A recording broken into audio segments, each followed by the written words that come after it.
This lesson is on functions of behavior.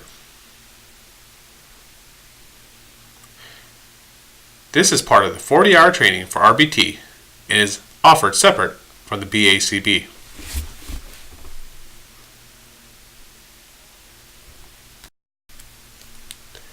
Functions of behavior. All behavior has a function. This is getting at the why of the behavior. How does the behavior pay off for the individual?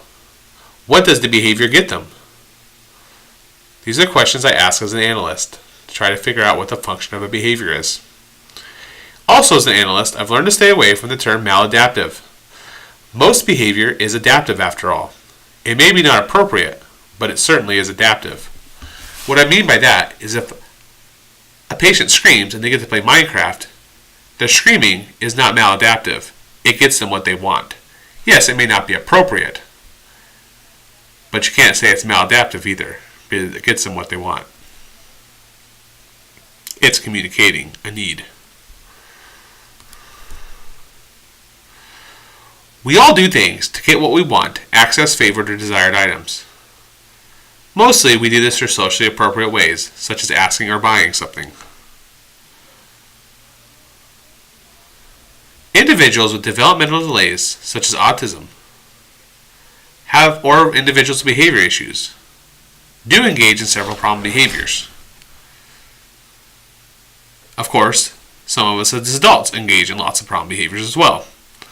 The point, though, is that when we do this, or when individuals with these delays or developmental disabilities, they're often doing these things, just like us, to gain access to things, or just like everyone else. They are to gain access to attention, to items, to escaping things, or just making themselves feel better.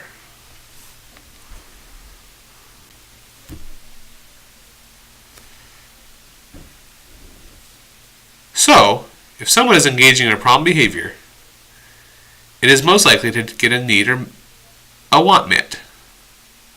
Again, if you're engaging or someone is engaging in a problem behavior, it is most likely that they want to get a need or a want met.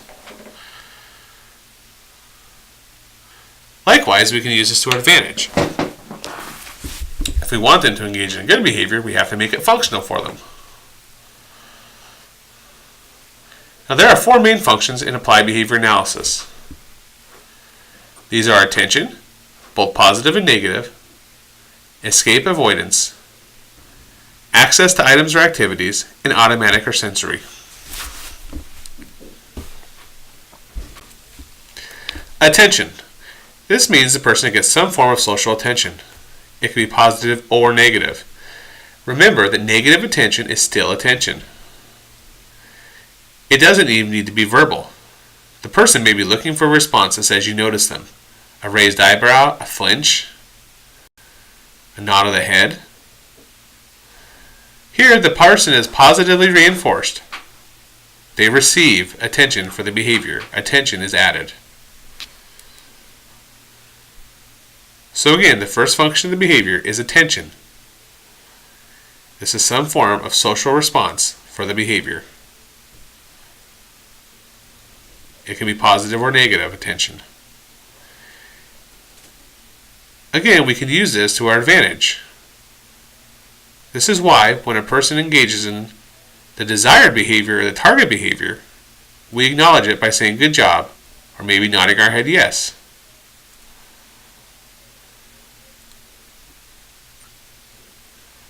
Likewise, if we know the person is getting attention, and that's why they're engaging in problem behavior, we know that we can ignore it.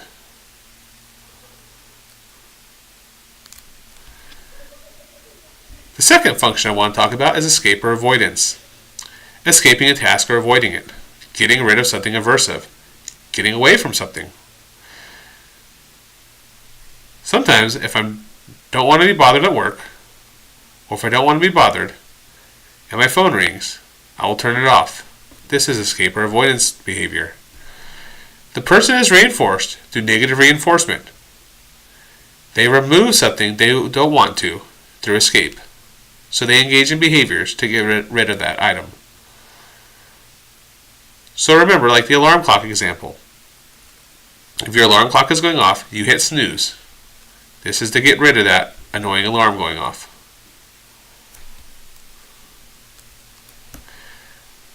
The third function I want to talk about is access to tangibles. This means the person is getting a favorite item, gaining access to a favorite toy, gaining access to an activity.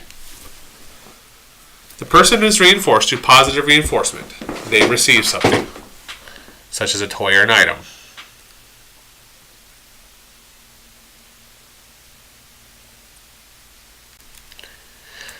Automatic or sensory.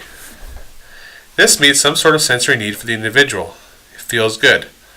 This is where you get that idea of stereopathy, repetitive behavior such as hand flapping. Remember, we all engage in sensory behaviors. We all twirl our thumbs sometimes. Some of us all play with our hair. I shake my foot back and forth. But we do it in a socially appropriate way. And remember, one of the deficits of autism is social awareness. So if you have less social awareness, you may engage in these behaviors in a more inappropriate way. Essentially, though, the learner is positively reinforced through feeling it feels good to do some of these actions, but it also works in negative reinforcement. It removes a sensory need. So for example, if you think about like yourself, last time maybe your arm or hand fell asleep, maybe you shook it to get rid of that feeling.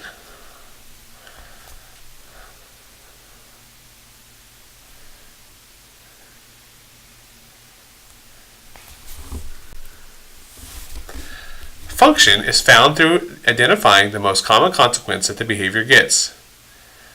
We may determine this through assessments, a functional analysis where we actually manipulate situations to test function. This is why as an RBT, and if you do help collect data for a functional assessment, such as ABC data or narrative data, you want to be as accurate as possible to actually say what actually happened, just the facts. You don't want to say things like the person was mad or angry, because those are not factual.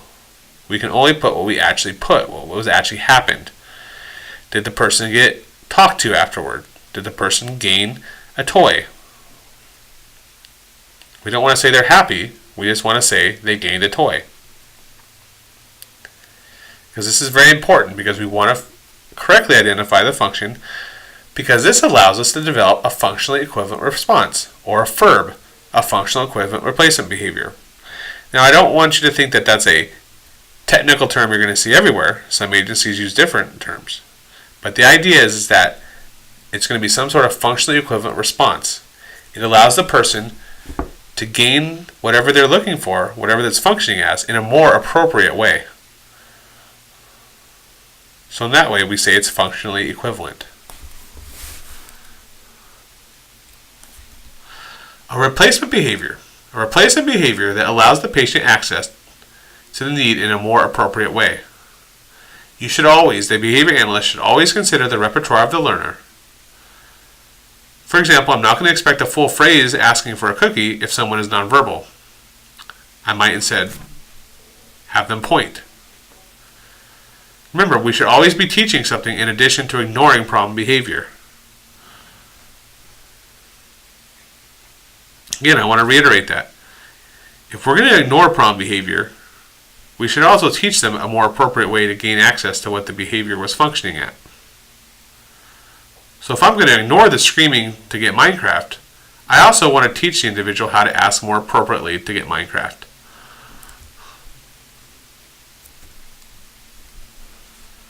So again, a replacement behavior allows the patient access to the need in a more appropriate way.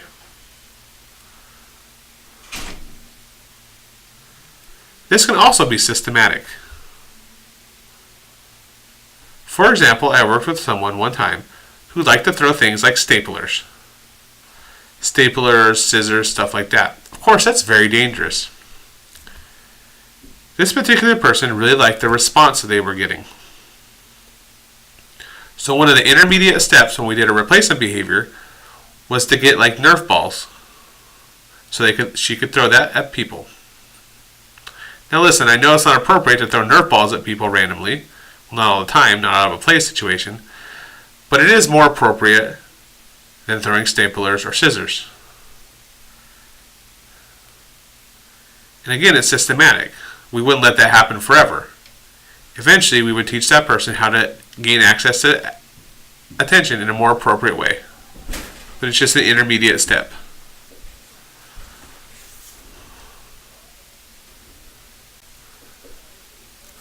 So here's some ideas. So for replacement behaviors for attention-seeking behaviors. One of the things I could do is teach patients jokes. This way they can get attention in a more appropriate way. Or I'll teach them a funny phrase. Might teach them how to tap on an adult's shoulder. Maybe having them ask appropriately, can you play? And as you can see, that starts to become accessed as well. An important consideration I want you to have is that it should really be functionally equivalent. I worked with a patient once who loved attention. The problem was that most of the attention he was getting was very negative. It was very stern lectures, but he liked that voice. He liked that very stern voice. So even though adults were giving him, so when I asked to give replacement behavior, whatever the replacement behavior was, they would give him attention. But the problem was the attention was not the same as the attention he was getting, the negative attention. So what we did at first was every time the behavior actually happened, the behavior that we actually wanted to see happen, the replacement behavior, we would actually give him a stern talking to because that's what he was used to. And eventually we were able to fade that out and start giving him just regular praise. The point being, though, is as an analyst, I'm looking at all of that. What the person is truly seeking. So again, this is not by any means an exhaustive list. There are several other ways that you can think of to reinforce or to have an alternative behavior to gain attention. These are just a few that I'd like to use. Replacement for escape or avoidance. We could have the person ask for a break, either through an icon or verbally. I always been told this opens up a can of worms, right? They're going to always be asking that. The point, though, is that we want to honor that, because instead of tantruming, asking is much more appropriate. Remember, as an RBT, you are there to teach several independent skills. So even though you're letting them get out of work by asking appropriately for a break, guess what? That's actually doing them a huge favor. That's actually teaching them something very important. And the point is, as a behavior analyst, I'm looking at it long term. We can eventually teach them how to wait and have longer periods of time between breaks, or give them a limit of breaks. The point is, at first, though, we're going to honor that asking for a break. Also, we could have them learn to ask for help.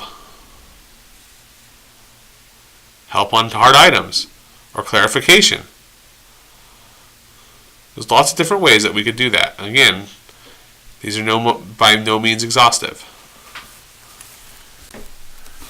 Here's some access to tangibles.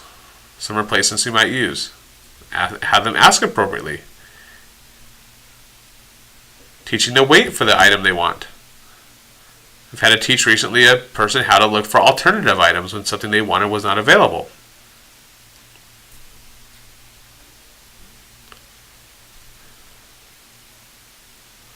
Or teaching them to ask, can I play with you?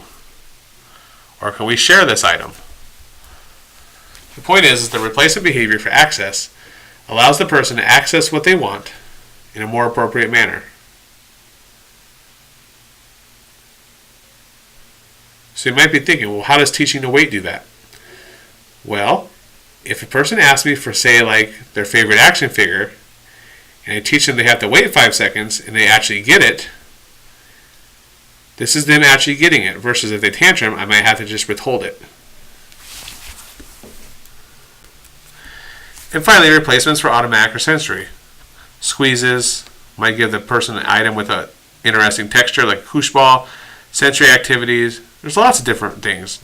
Our friends that are occupational therapists know a lot about this. Basically, anything that's going to address a sensory need.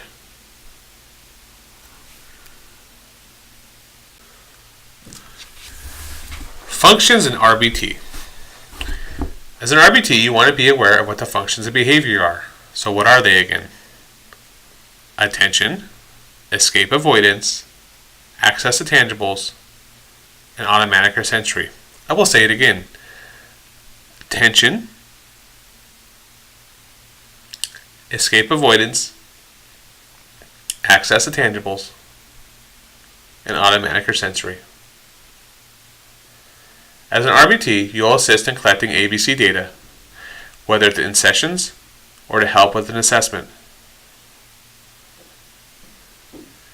Also, I want you to ask yourself, if problem behavior keeps occurring within the session, ask yourself, what are they getting out of this? What is the function of this behavior right now? Also ask yourself, why would the person want to do what I'm asking? How can I make this functional for them? Understanding this base knowledge of what functions are will help you as an RBT to work with your patient and to be successful.